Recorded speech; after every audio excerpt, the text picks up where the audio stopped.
In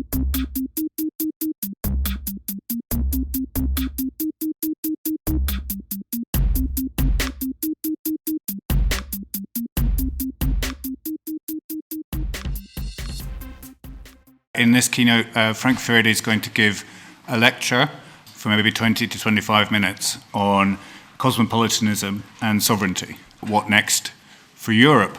Then I think we'll open up some questions. I might open up some questions here to Frank, and then we'll have the balance of the discussion. So without much more in the way of introduction, except to say that Frank, sociologist, of his latest book, What Happened to the University, prolific author, public commentator, an important thinker. So thank you very much for giving us this lecture, Frank.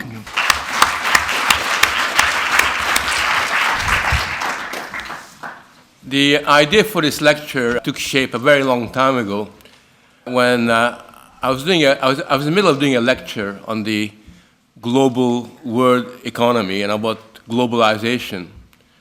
And I realized that what I was saying just didn't sound right. I was holding forth about what a global world we live in and about how culture gets totally homogenized and globalized, and how what happens to our lives here in England is as much affected by what goes on in the currency market in America as it is about what happened in China or in the Middle East. And I was kind of giving a fairly classical account of globalization as this kind of transcendental force that kind of dominates almost the minutiae of our life. And as I was saying it, I kind of realized that there was something wrong with what I was talking about. There was a wrong way of formulating the problem. Because if indeed we do live in this omnipotent, globalized world, if everything is more or less decided behind our backs by these invisible forces over which we have absolutely no control, then of course our very capacity as human beings to do anything or to assume responsibility for anything and live with the consequences of our action is totally diminished. And not just as individuals do we have very little control over our everyday affair, but our governments, our nations, our communities also become these puppets that are more or less, run by these kind of invisible forces. So that's really when I began to think about it. And I became more and more interested in this issue because I've noticed that in a lot of the debates on political theory and particularly debates around Europe, the fatalistic consequences of these theories of globalization have really emerged in a very powerful way, where increasingly it's being suggested that national sovereignty is not only a myth, not only does it have no real meaning in the 21st century, but also it's suggested to be interested in national sovereignty is to make a big mistake, because you're attempting to use institutions that are outdated, that are emptied of meaning, to solve problems. And as I began to look further and further, you also begin to realize that what you have increasingly is a kind of new political theory where national and nationalist or community-based thought and traditions are seen as being negative, and what's called cosmopolitan or globalist or non-national or transnational are kind of portrayed as being ipso facto positive. There's a kind of counterposition that's really built up. And if you look at some of our leading philosophers in Europe, someone like Jürgen Habermas, the German political theorist, or the sociologist Ulrich Beck, who's passed away, they all claim that it's essential for us to transcend the limitation of national boundaries by adopting a pro-European Union and cosmopolitan vision. And the word cosmopolitan has really entered the political vocabulary, and a lot of people see themselves as being cosmopolitan. Now, I think we're going to be very careful about how we use the term, because until people began to use the word cosmopolitan in its current way, I used to think of myself as a cosmopolitan. I used to think that being cosmopolitan was like being a human being that loved the world and a man of the world, liked traveling, I thought it meant something to do with being open to new experiences and learning from other societies and other cultures. And I kind of adopted, particularly in my own thinking in the past, Immanuel Kant's version of cosmopolitanism, which really was a part of the Enlightenment attempt to discover and find out what is common to us as human beings, what is the essence that binds us together as human beings. Today, the meaning of cosmopolitanism has changed. Cosmopolitanism today is used very instrumentally as a medium, as a policy medium, for solving the issues thrown up by globalization. And in particular, cosmopolitanism is used in order to displace national by transnational solutions. It's also interesting that increasingly cosmopolitanism is used as a way of legitimizing the role of international institutions and what are called cosmopolitan intellectuals and experts. So it's interesting that the world we live in, international institutions like international NGOs or international courts or even the World Bank often seem to have greater legitimacy because they're international than nationally based institutions. It's an interesting development that somehow we assume that just because an institution is international, it's less disinterested, it's more neutral, it's much more interested in helping the whole of humanity, rather than these very narrow national institutions who we increasingly portray today as having a very selfish, almost xenophobic sort of agenda to it. I mean, my argument is that today's technocratic advocacy of cosmopolitanism is both anti-political and also often anti-democratic. And I think it's interesting that some of the early advocates of cosmopolitanism in its current form are themselves self-consciously anti-political. For example, the Hungarian thinker George Conrad wrote a book in the 1980s called Anti-Politics. It's a book that I recommend people read because Anti-Politics really summarizes at a very early stage some of the arguments that we hear in the debates on cosmopolitanism today. And this is what Conrad argues. He says, it appears that the intelligentsia, not the working class, is the special bearer of internationalism. They're better attuned to the world than those who only study for 8 years. So the argument is that cosmopolitan intellectuals, who because they are university trained, because they studied for presumably 16 years as opposed to just 18 years, have now become this new vanguard or new leader for society, and that what their role is, what the cosmopolitan intellectuals need to do, is to hold in check the culturally or the religiously or the nationally based aspiration of the public. Now, when you take a step back from his conceptualization of what it means to be a cosmopolitan, and you compare that to that of Immanuel Kant, who theorized about cosmopolitanism back in the late 18th, early 19th century, we're talking about something very different. For Kant, cosmopolitanism expressed an aspiration to establish some kind of world government. I don't think he necessarily meant world government literally, but basically a move towards solutions that, in a sense, expressed our human essence in a global kind of a way.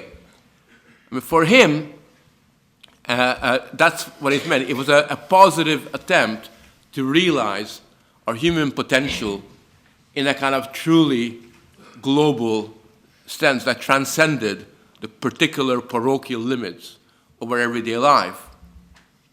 Today, cosmopolitanism is mainly driven not by the positive attempt to kind of realize that human essence, not that universalistic desire to see what is it that makes us human, how do we think as human beings, how do we kind of get there. It's much more driven by what is a dislike or hostility towards national sovereignty, nationalism, and to the nation state. And the main value that cosmopolitan theorists celebrate and put forward is the value of diversity. The question you ask, well, why is it that people who are cosmopolitan, who want to see some kind of global solution, why is it that they also want diversity? Why is it that they're particularly interested in difference and value it and celebrate it? And it's interesting because when you look at the concept of diversity, and we talked a lot about diversity over the last few days, it's always in the news. Politicians always go on. I mean, every mission statement of every business that I've seen has got diversity as a core value. And every political statement that you read about the future talks about diversity as if it's like the most wholesome, something, a virtue that's intrinsically good in and of itself. What's also interesting is there are very few books written on diversity. If you want to understand the theory behind diversity, you really have to struggle very, very hard. If you go to a library, you'll find that very few people have actually taken the time to explain to us what diversity is and what it's really all about. In other words, diversity has become this taken for granted concept that we know is good in and of itself. Now, I happen to think that diversity is a good thing, but that's neither here or there in terms of what I think. But what is interesting is that the way that diversity is used and celebrated, particularly by cosmopolitan thinkers, is not for the positive celebration of our human differences and trying to learn from each other and thereby advance and move forward. They basically see diversity as somehow the counter to the nation state. That diversity is good because it dissolves the homogeneous aspirations that are contained within the public life, within a nation. And what they like about diversity is that it's, from their point of view, it's the polar opposite of what they see as a homogeneous national culture. In other words, diversity is good because unlike a French political culture or German political culture or British political culture, it makes no claim to be homogeneous. It treats everybody and different communities in a differential kind of a way. And what's important about diversity is that by calling into question the aspiration for homogeneity, and we have a discussion what we mean by homogeneity. It doesn't necessarily mean sameness in terms of physicality or any particular thing. What is interesting about it is that what diversity seeks to target is the national. And what they object to in the national, not that it's national, but any national homogeneous culture is by definition rooted in some kind of historical past and some kind of historical tradition. So what I'm really trying to suggest is what cosmopolitanism, sort of objects to is not so much simply the nation or nationalism or national sovereignty, but the fact that any national culture, any exercise of national sovereignty is legitimated by its linkage to some kind of past historical tradition, a certain set of values.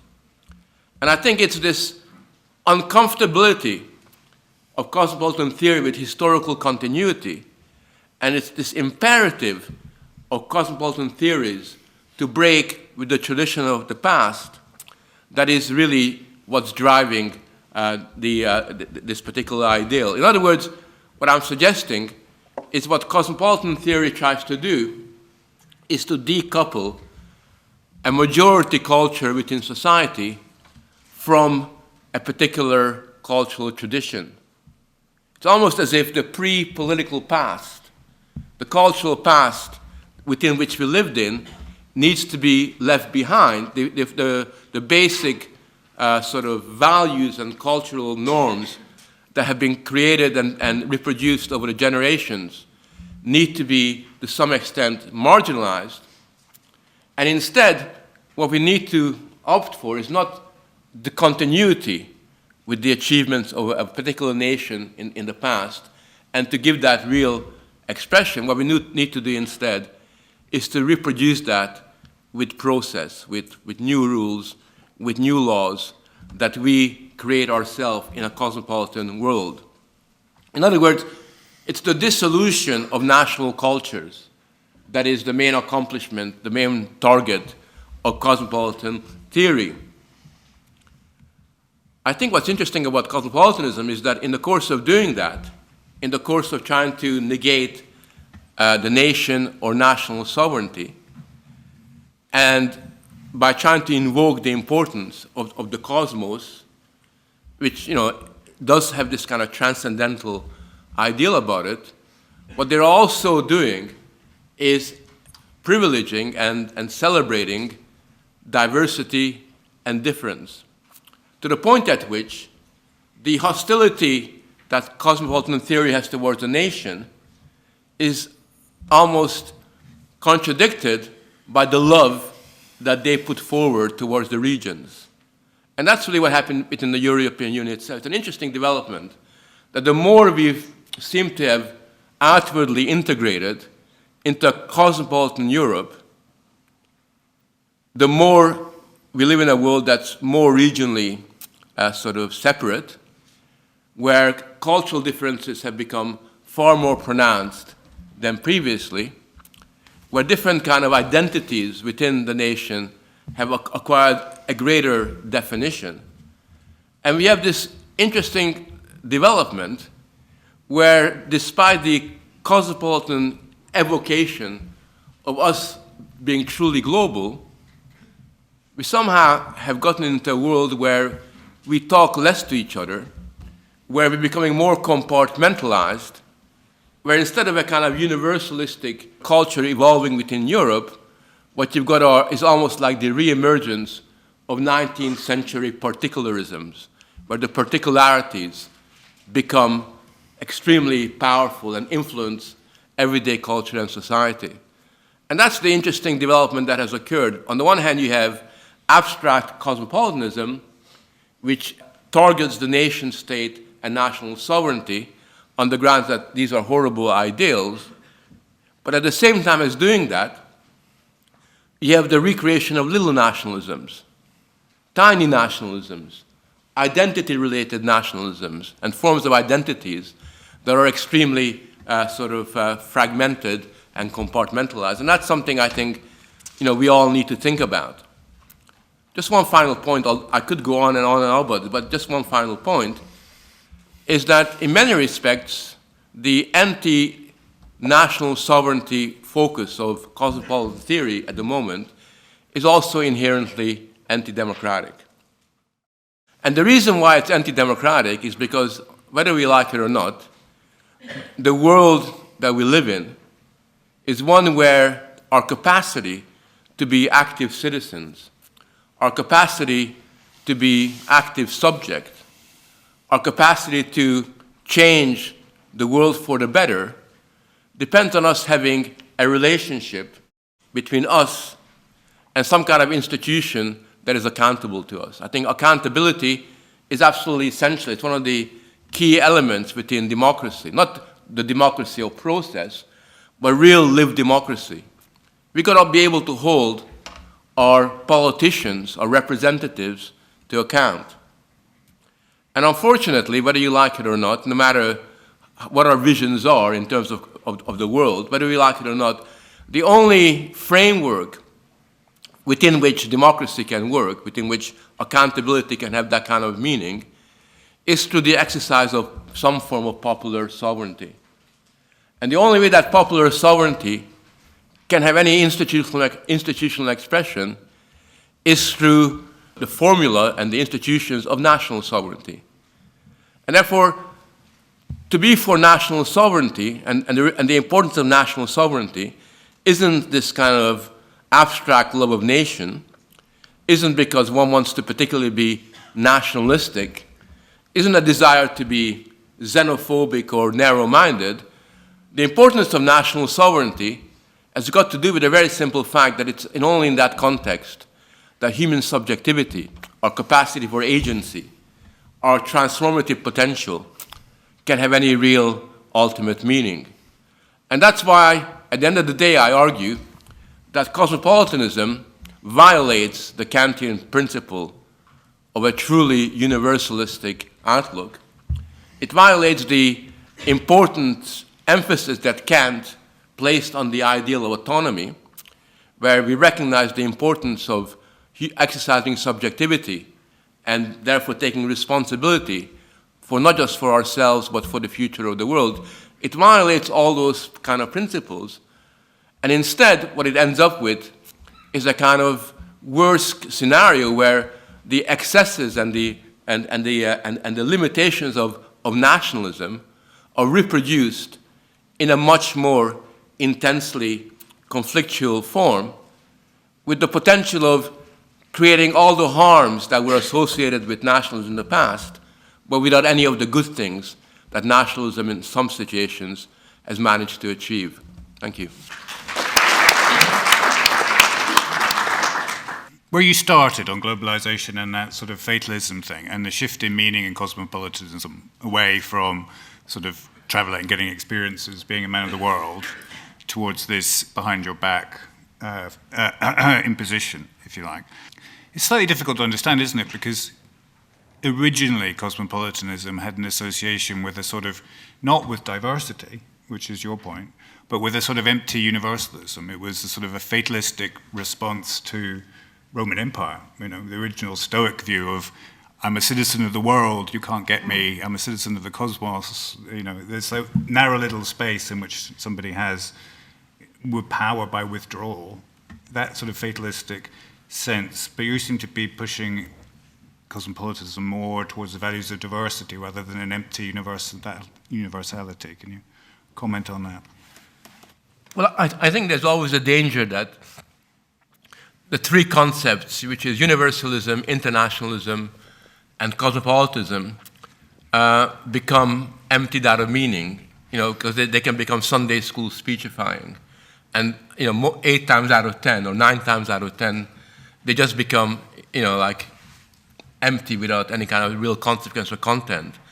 But I do think one of the things, certainly I've learned through my work on history, particularly in a book I wrote on the history of the idea of authority, there's a kind of a human impulse, or traces of it go back to the Greeks, and it kind of continues onwards, of a desire to build something that kind of transcends the limited particular vantage point within which we live. And I happen to think that's a really positive thing. I think it's great that we want to transcend our own individual experiences, and I think it's great that we realize that there's more than one way of skinning a cat, and that, you know, other people can teach us a lot of different things. And I think it's also curious that from the Egyptians onwards, philosophers have always looked for what is common to us. I mean, that's, you know, and it's taken different forms. The establishment of the Roman Empire, the Holy Roman Empire, I mean, you know, working class internationalism in the 19th century.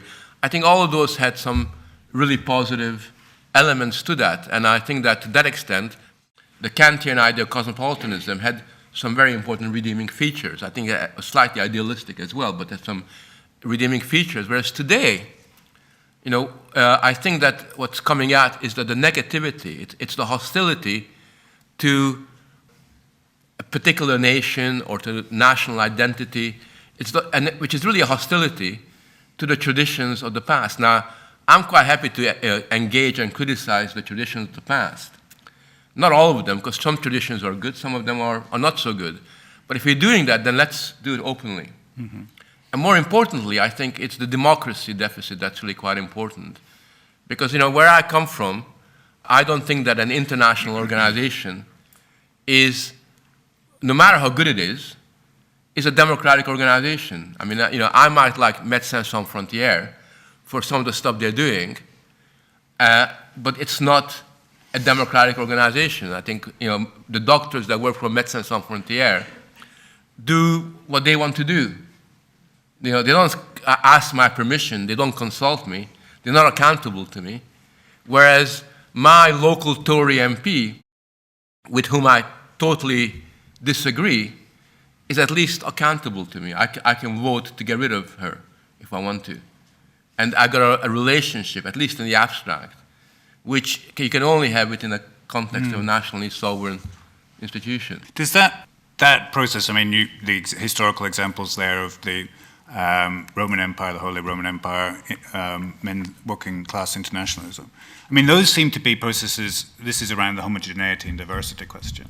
Those seem to be processes of extending the sort of boundaries of people like us to be broader, to say, you know, we have a way of living and we'd like more people to live that way, which is sort of reducing the amount of diversity in the world. Is that the right way of looking at it? And if so, I mean, that seems a good thing to me. I think all the world should be more sort of like us, you know, in some ways. Is that the right sort of way of looking at it? And if so, what explains this sort of perverse, in a way, antipathy towards homogeneity that you call out? Because that seems to be a form of self-hatred, of hatred of people like us. Or is that not the right way of looking at it? Well, I think the progressive story on homogeneity and diversity is that you do want more and more people to be like us. But as you want more and more people like us, you want to be not like us anymore. Because I think in the very act of coming together, you know, we change who we are. And that's the nice thing about human history, is that as we interact and engage with each other, we become different types of humans. You know, we're no longer like what we were in the previous generation. We've kind of transcended that. And to me, the Enlightenment ideal that was kind of being put forward is that as we become more capable of exercising reasoning and interacting in a reasonable kind of a way, so the old differences get extinguished, but obviously new ones will be created. I think that's the buzz. The real buzz is that as we become engaged with each other, as we have communication with each other, as we transform ourselves through that, we create what are new forms of differences. But these differences will develop along lines that you and I cannot predict at the moment. They don't necessarily have to be differences of identity or differences that are nationally and culturally based, but they could be as important to the future generations as identity is to people in the here and now.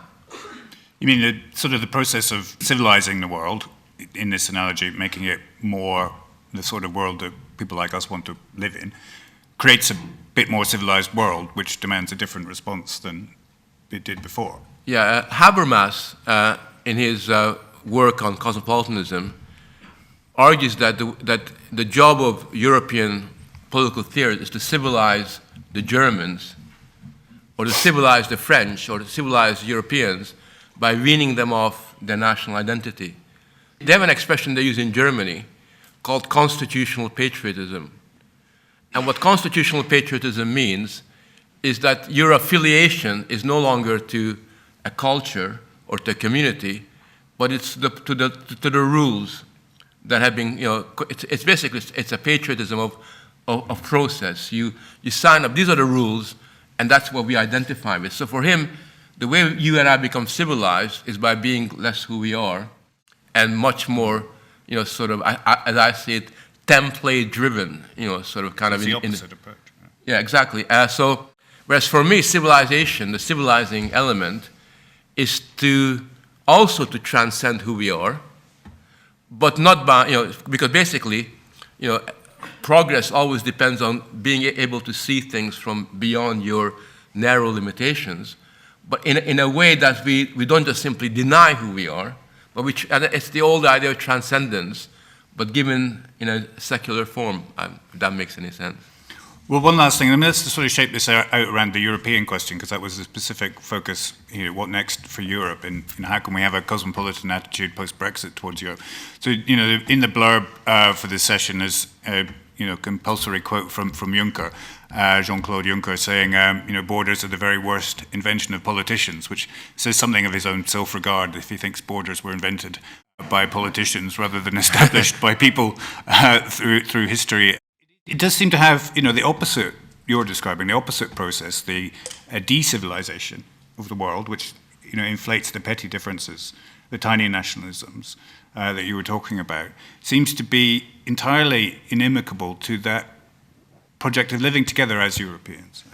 The contrary logic, it seems to me, of the EU seems to unsettle people's way of living together as Germans, as French, and work against the possibility of them creating a shared European project. I mean, the EU, I'm sure they don't understand this, but everything they do seems to undermine the possibility of a settled way of life in Europe. Well, I think that for there to be a genuine European, sort of sharing of experiences and values, you need to, in a sense, transcend the procedural Europeanness of the European Union. Because to me, the main problem with the European Union is that it's trying to substitute rules and regulations and process for what are cultural and values-related issues. And I think one of the most, kind of clearest expression of this, if you ever go to Brussels, you should go to the European Museum of History. And the European History Museum is built in such a way that history begins in 1945, because you want to forget about what Europe was like before 1945. And the idea is that, our history, it's not really a history, it's a separation from the past, by imagining that history begins with the, sort of the European steel and coal community being established. And the rules of that community constitute what is called in political theory the moment of foundation. Every society is built on foundation, like the founding fathers in America. Their constitution is the moment of foundation. In Rome, it's the myth of founding that comes through the Aeneid kind of mythology. That's the moment of founding. In Europe, the moment of founding becomes a document about economic cooperation between France and Germany. Not exactly a robust foundation for us being European together. Questions, points from the floor. Most people in this room, it appears to them as if they are individuals first, and that the nation state, in a way, is composed of the sum of these people considering themselves to be individuals, whereas in fact, am I right in suggesting that actually state sovereignty is actually a necessary precursor to the sovereign subject who is able to impose themselves upon history and act as an individual, and therefore an attack on sovereignty is also simultaneously an attack on subjective agency. And if that's the case, I mean, are we looking at, in a way, a pre-Enlightenment world, and although I'm not sure about this, return to the religious, because of course only God is the supreme sovereign to many, and indeed that's what they reacted most against the Enlightenment, was the human hubris of suggesting that maybe we could bypass that. But is there not, and then I'll finish on this, is there not also a fatal flaw in as much as those who wish to define themselves in any other form constantly have to find something against whom to define themselves, which are other sovereignties? Yes, Kerry Dingle from WORLDwrite and WORLDbytes. 3 questions, Frank. I really enjoyed your points. Firstly, in the Cosmopolitanism's attack on national identity and national culture and democracy, is it specific? Because it doesn't seem to be all cultures or all national identities, but very much Western culture, or as you've said, pre-1945, yet in support of specific minority cultures which it would uphold as superior because they've been denied expression or whatever. So I wonder, how specific is it? Secondly, in order to uphold and reclaim national sovereignty and therefore democracy, don't we need a new form of internationalism in order to do that, so that we aren't, becoming backward in our thinking? We maintain a consistently pro-human universalistic outlook. Is that possible? Thirdly, and related, and maybe it sounds contradictory, is there in the present circumstances, given the demeaning of national culture, history and democracy, a positive kernel to patriotism? Good questions. Frank, you talked about cosmopolitanism undermining the links between institutions and traditions of the past. So looking forward, if you're to be positive or optimistic, is the sort of recreation of the importance of national sovereignty, does that require rebuilding links to the past? I mean, in other words, how badly have they actually been undermined? It seems quite comprehensively at the moment. Does it require rebuilding those links if you're to avoid the sort of procedural approach to national sovereignty that you describe in Germany? Looking at a practical example of what you've been talking about, I wondered what you thought about Hungary. Here we've got, it seems to me, a clash between the EU idea of cosmopolitanism and diversity and Hungary under Viktor Orban with the idea that having migration, particularly Muslim migration, forced upon him is actually destroying the identity, in other words, the national identity of Hungary. And I just wondered whether you could actually say in this practical example, whether you support Orban, do you think he's wrong, is it morally wrong, or where do you actually stand? Because he seems to be supporting what you actually are talking about in promoting the idea of nationality over cosmopolitanism. Yeah, I don't necessarily promote nationalism over cosmopolitanism. I'm just anti-nationalist. I think there's a difference between that. Because I think that anti-nationalism today is often motivated by impulses that are the mirror image of the worst features of nationalism. I think that they kind of march hand in hand. I think the Hungarian situation is really quite interesting. And I do think it's important for us to understand that there is a kind of lost in translation element between Hungary and Western Europe. You know, Hungary has become this bad boy of the EU, which they seem to have, you know, sort of problems that don't know where. I think it's quite. I spend a lot of time in Hungary at the moment, and you know, Hungarians get accused of being anti-Semitic, and they always tell me, it's interesting that, you know, not a single Jewish person has ever been killed in the streets of Budapest. They have been killed in France. And yet, you know, Hungary is the anti-Semitic country, and France is the land of liberty, equality, and whatever. So, you know, from a Hungarian point of view, there is a kind of weird dissonance that they're kind of quite sensitive to. I think it's also important to realize that Hungary is an unusually homogeneous country in the sense that, for better or worse, you know, most people are Hungarians there. That's the way it was kind of created. It's also a country that has very rarely enjoyed national independence. It's been occupied by the Ottoman Empire. It's been occupied by Mongolians. It's been occupied by, you know, Austria, and then more recently by the Soviet Union. And it's only really since, from 1989-19 onwards, that you have the beginnings of anything that you could call, you know, modern independence.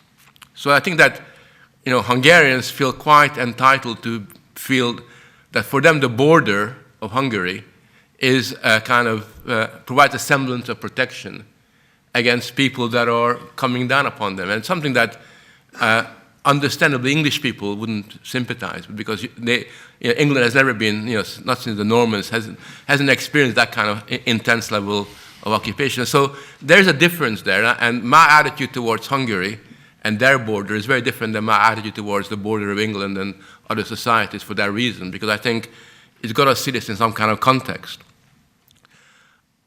I agree with Orban on one thing, and I disagree with him on the other thing. I agree with Orban about what he said about national sovereignty, that Hungary has got to decide, as any other nation, about its policies, whether it's on immigration or on economics or any particular policy. I totally agree with him on the fact that, you know, if Hungary is going to have a policy on any particular social or cultural issue, then it's got to be the elected government that takes responsibility for it. So on the issue of national sovereignty, I agree. In the referendum that we just had in Hungary about whether we let migrants come into Hungary or not, I disagree with him on that.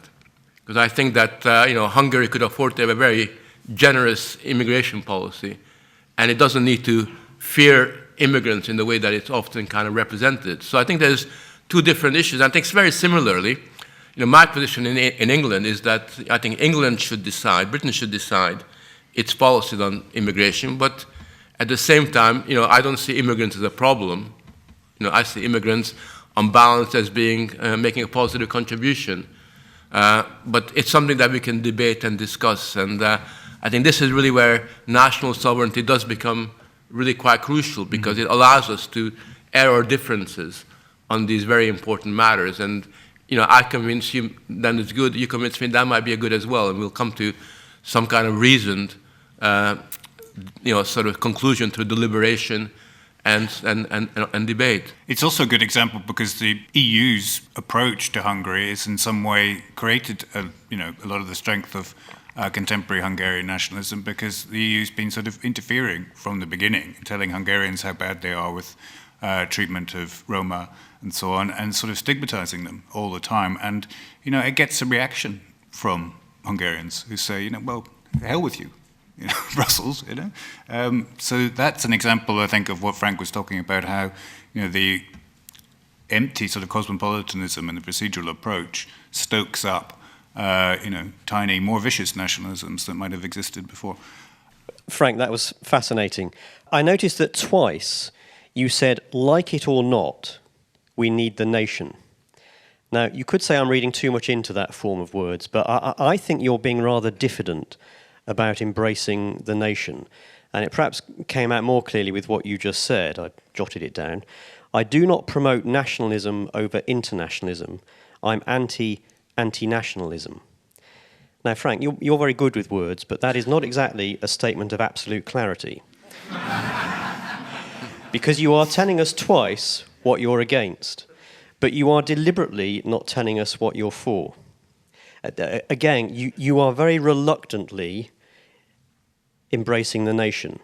Now, I understand this reluctance because I think I've been on a similar journey in recent years, and it hit home to me the other day when I was listening to Theresa May making her final party conference speech, and she said, those people who think they are citizens of the world are citizens of nowhere. And I punched the air with excitement and then had to remind myself that this was a Tory party leader speaking to the Tory party faithful. And I said, well, God, what's gone wrong with me? And I think there is, I think all of us, and it's a lot of the questions from the floor are confronting this problem of are we becoming right-wing nationalists? And it's holding people back. And I can tell you how I have reconciled this problem in my own mind, and it's simply this. The right wing have always had a very good understanding of the need for nations. And we have to accept that and embrace it. But the right wing has never understood the importance of democracy. And that's where we, with our tradition, can add a lot. So we celebrate the nation because it is the only political form of organization that can give us democracy and treat us as political actors. And I think once you see the merging of that left-wing and right-wing traditions, then you don't need to be diffident about embracing the nation. You don't have to say, like it or not, just like it. I think it's quite a difficult discussion, this, and I want to make it a bit more difficult, following on from the Hungary example. Now, it's fine that Orban can say all this and be quite stroppy to Brussels and so on and so forth, but it has to be said that Hungary does not own anything in its economy. Yeah, they sold everything off, any assets. They hardly have any bank that is Hungarian. It's owned by Germans, French, whatever, world, international shareholders and so on.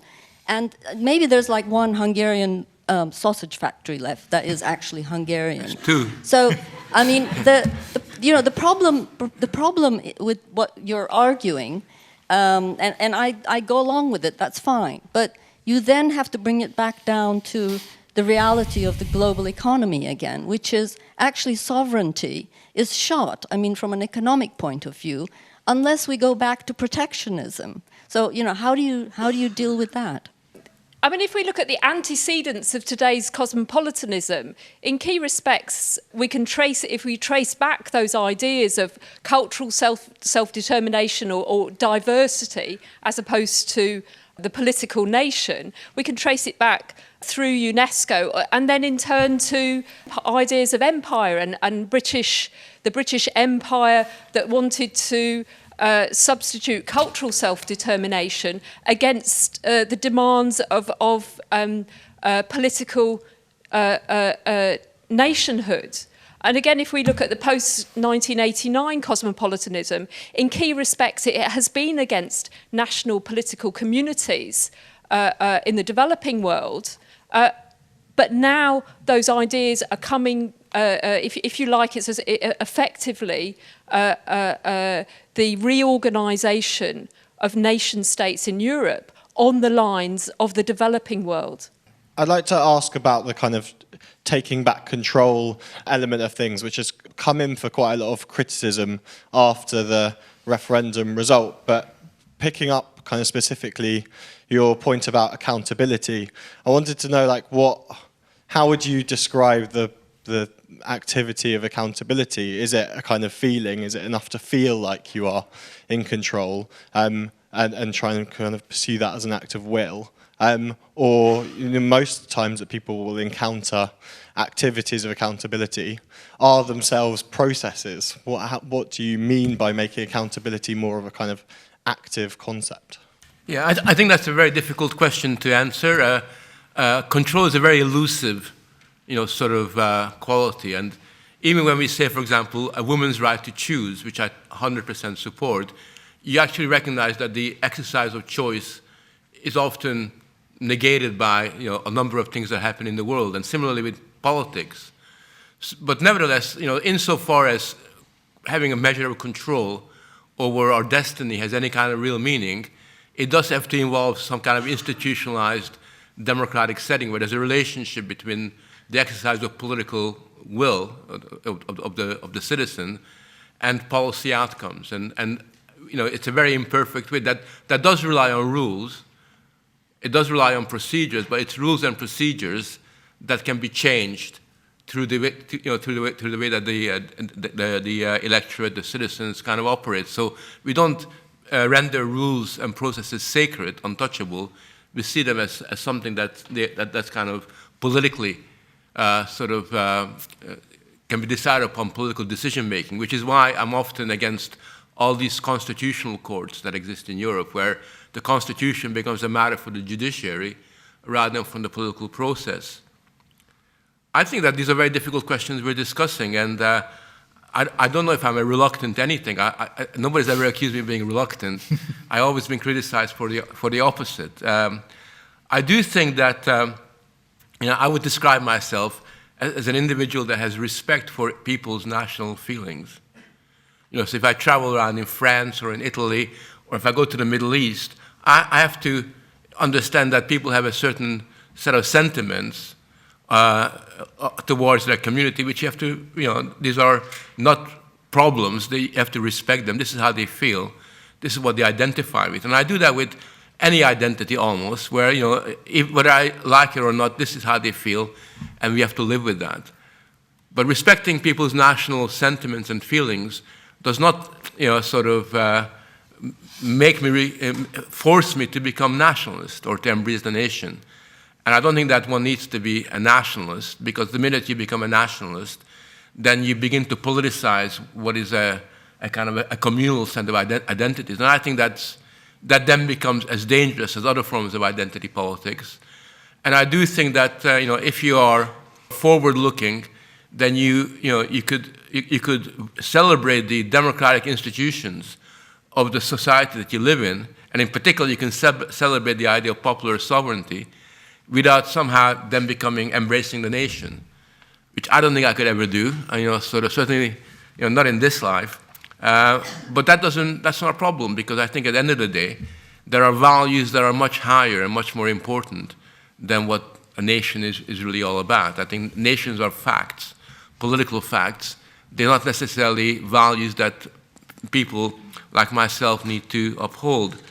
Hungary made a mistake of selling everything. This was what and the interesting thing was, this was the left-wing government, the social democratic, old communist party. They basically sold anything that moved, including their party's newspaper, which, by the way, got closed down last week, and then they're complaining about it, that it's the government medial that's responsible. Actually, they sold it to an Austrian company, along with everything else, radios, whatever, and then they woke up one day and realized that media companies throughout the world are slashing newspapers and everything else. So they sold everything.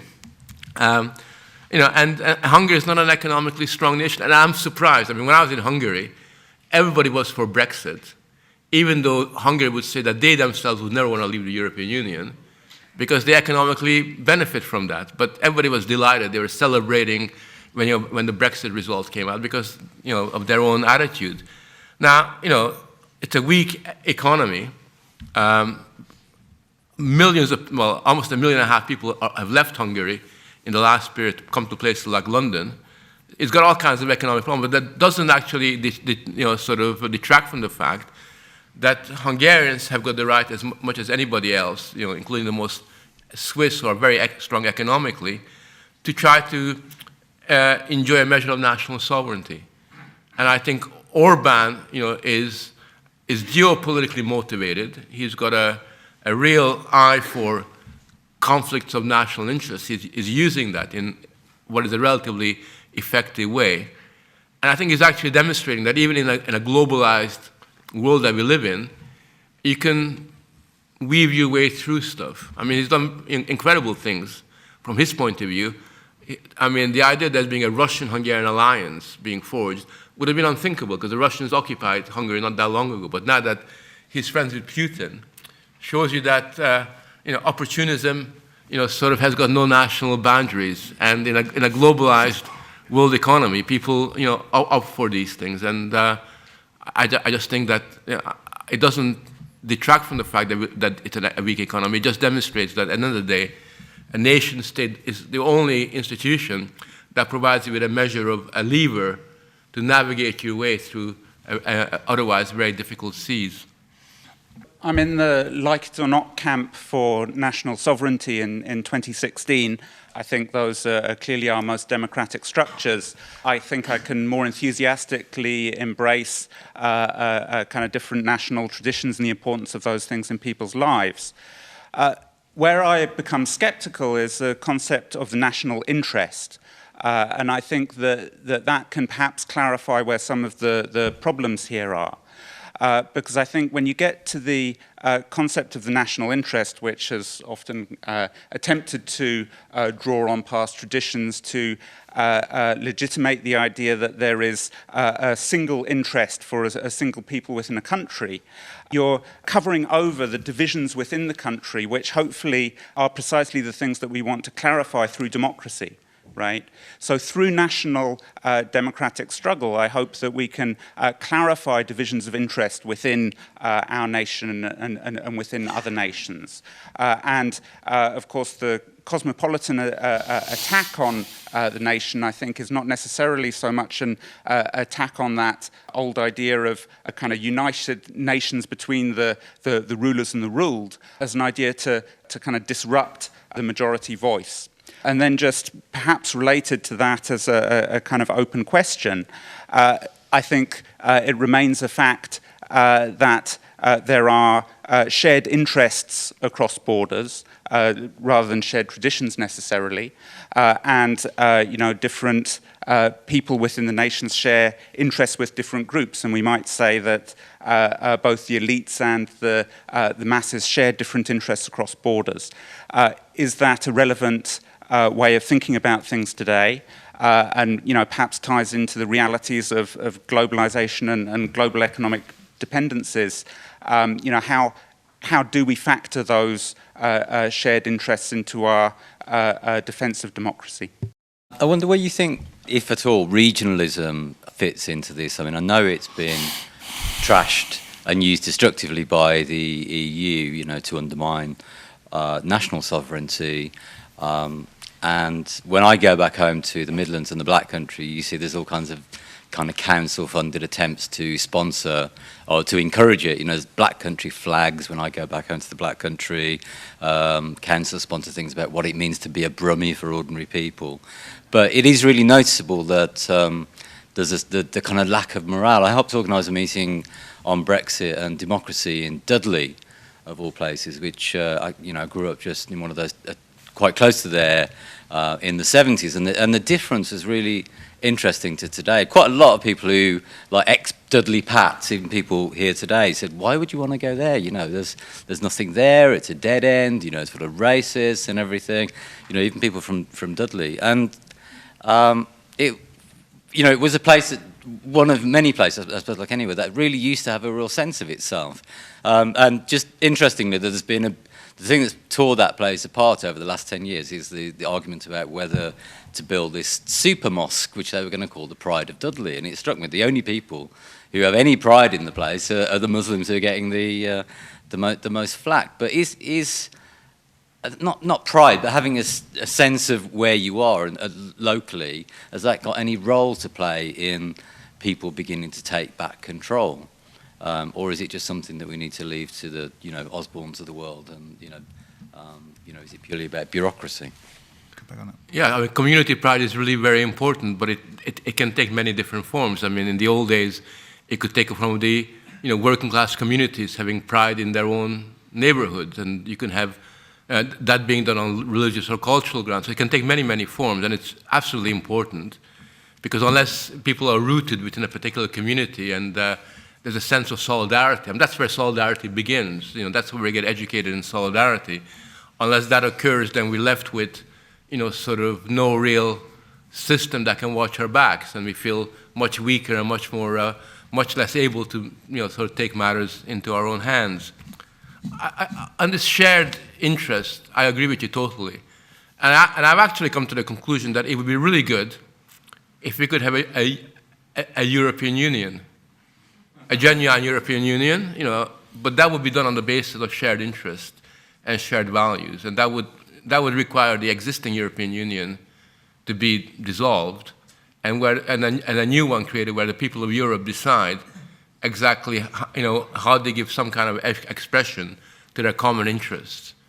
And I think that once we begin to think that way, then we will also begin to realize that we don't just want the European Union, because I think we may well want to have a wider vision of who we kind of unite with.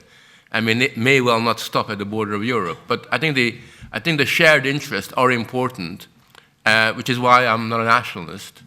I think that they're not any more important than community solidarity, but they are very important, and we have to think about how we can create not an abstract internationalist organization that's not accountable to anyone, but how we give that some kind of political expression at a certain stage. But I think that before that can be discussed, we need to get back to first principles, and we need to reclaim popular sovereignty and national sovereignty as the point of departure for that. And as part of that struggle, surely raising democracy should be part of the challenge, because there seems to be an illusion in national democracy.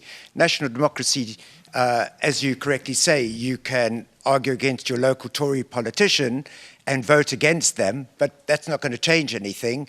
It's an illusion, because that politician won't be removed just because it's a national kind of democracy. So we need a different kind of democracy. You've clarified I'm anti-nationalist, I'm pro-sovereignty. But I guess the question I've got is not wanting to have low horizons. It's a very important point to make about national institutions, about parliamentary democracy, about the will of the people and exercising that. But it does have limitations, does it not, in the sense of it, for the point below. And without trying to be really pragmatic, as opposed to thinking of a critique of things, is it not the case that if you're suggesting that, then the practical solution to that is to organise something politically, party-wise or local-wise, people should stand? Because if it's the case that you're arguing that we should uphold what's best within the nation state, some of those institutions, and reflect the will of the people, the highest aspiration of it, and then perhaps go even further with that and orientate ourselves internationally, then shouldn't that not be the next step? Because otherwise, is it not the case that, fine, it's a good counterpoint to the EU and an undemocratic institution, but does it not just kind of have slightly limited horizons? Frank, you said you're not reluctant to confront things, so I offer you this. There's been a series of very carefully articulated and nuanced views on these very, very important issues. But it seems to me to be a failure to recognize the pitfalls of what you're advocating here. And in the course of the talk, I think I've counted 3 times, 4 times perhaps, you've had to state your position, but you're not a nationalist.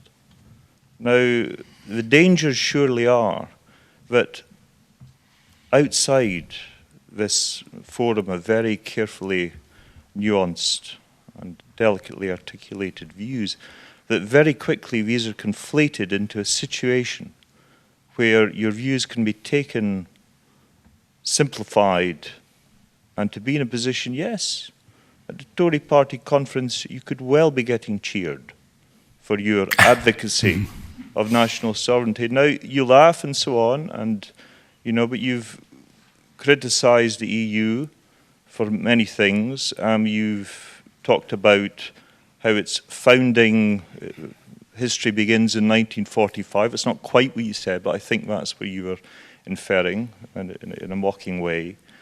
But I would remind everyone that in 1945 and what happened in 1950 and so on, I mean, it wasn't the EU, was it?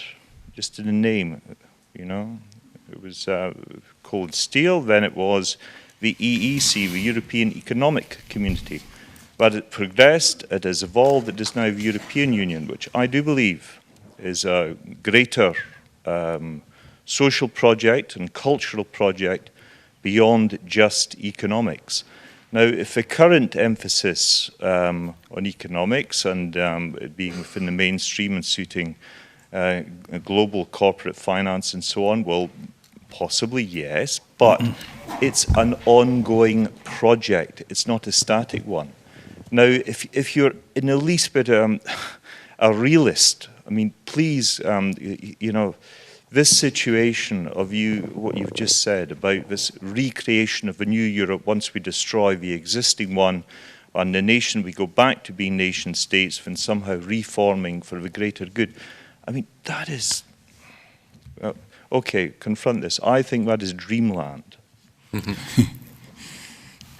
Well, I think that the EU is not Europe, has never been. I think that the European Union itself traces its foundation in 1945. I'm not making that up. If you go to look at their documents, they basically almost conflate the early attempts at economic union, which I totally support, by the way, with the subsequent, sort of European Union that from the post-Maastricht kind of period onwards as being a project, and they talk about their founding fathers, talk about Monet and all these individuals who have had this vision of a project to create this kind of Europe.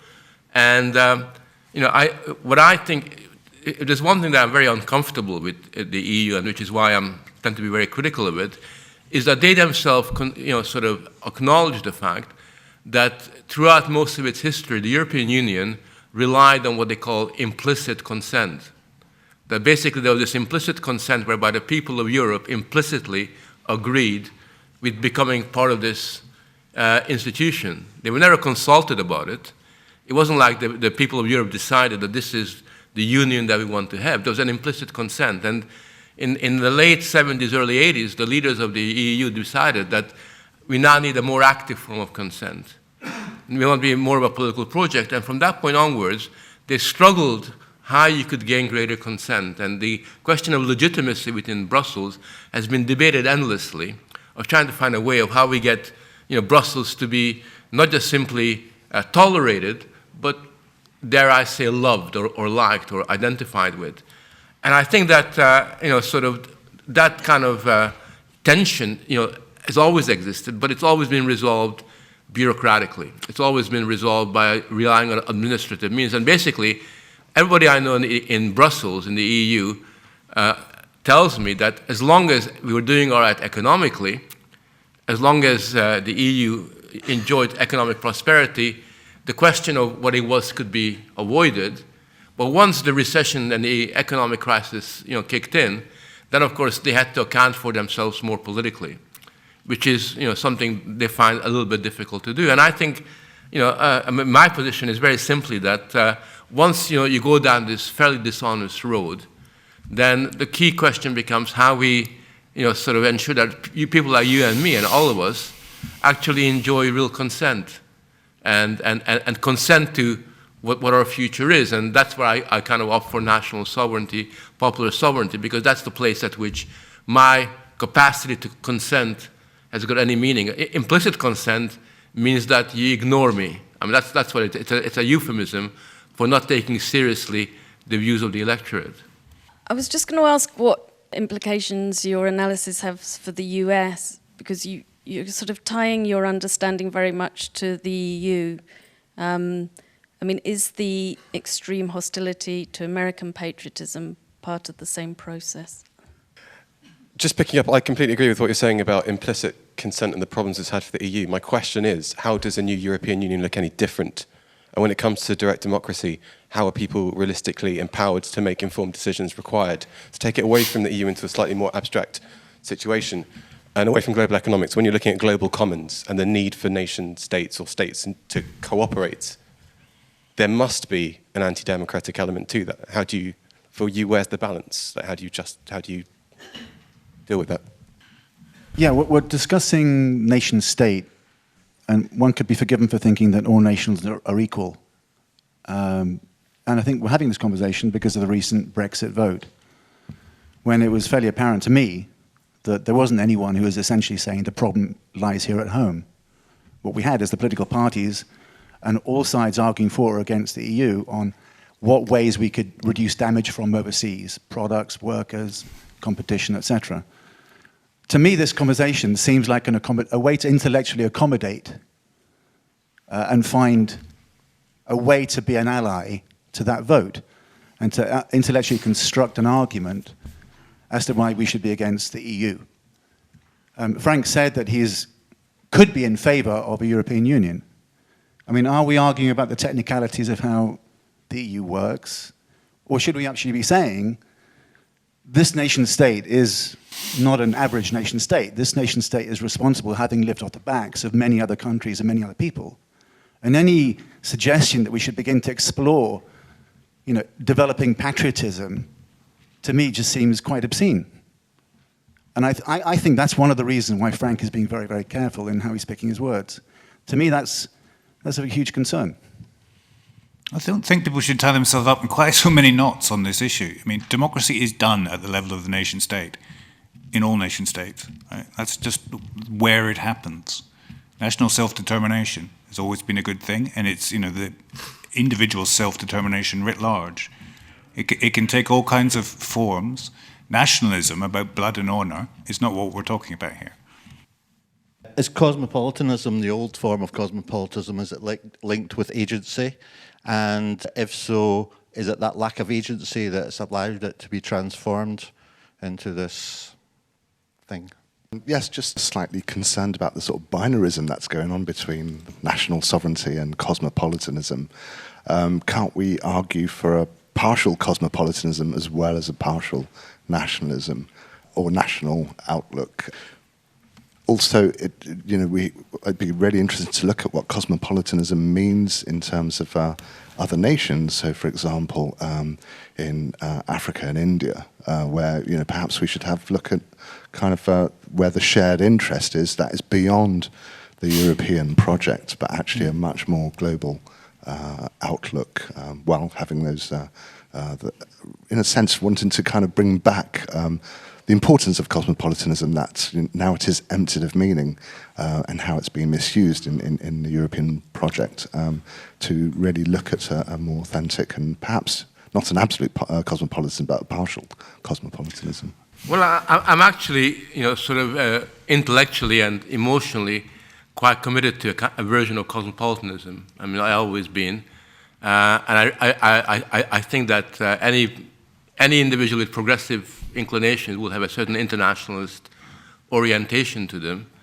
However, the one thing that I've learned, and this is the key lesson, is that when you take decision-making away from the exercise of national sovereignty and national interest, you do more harm than good. And for example, somebody, that criticized national interest or whatever, I do think there's a problem. I mean, I don't like national interest, but when you basically push national interest away and you have nothing to replace it with, what you do end up is precisely the bombing of Libya, the intervention in Iraq, the kind of interventions we see in Syria, where geopolitical interests get totally kind of confused. You end up with someone like Boris Johnson. I think Boris Johnson as Foreign Secretary, who is so infantile and so childish that he can just provoke the Russian. That's what you end up with when you haven't got the capacity to reflect on your geopolitical national interest. And I think that's really the tragic circumstances that we're kind of moving into. And under those circumstances, we lose our way. And I think it's absolutely right that the problems that we have in Britain are British problems, and we have low levels of productivity, lack of investment in industry, and all the rest of them. That's absolutely right. But I think we have an even more important problem, is that we've become depoliticized, and I think the European Union has contributed to the depoliticization of public life. In terms of the future institutions, I presume in favor of not outsourcing political decision-making to other bodies, whether it's the Bank of England, whether it's kind of technically organization, whether it's international organizations, whatever possible, I'd rather that political decision-making was left to sovereign institutions rather than to expert institutions or international institutions. And I think too many of the decisions that affect our lives are made by people that are not accountable to us. We don't notice it because we become so used to it, but actually, until we take that back in our own hands a little bit more, we're not going to be able to live freedom. We're not going to be able to live as citizens because we become, almost like old-fashioned subjects, rather than active agents of our destiny.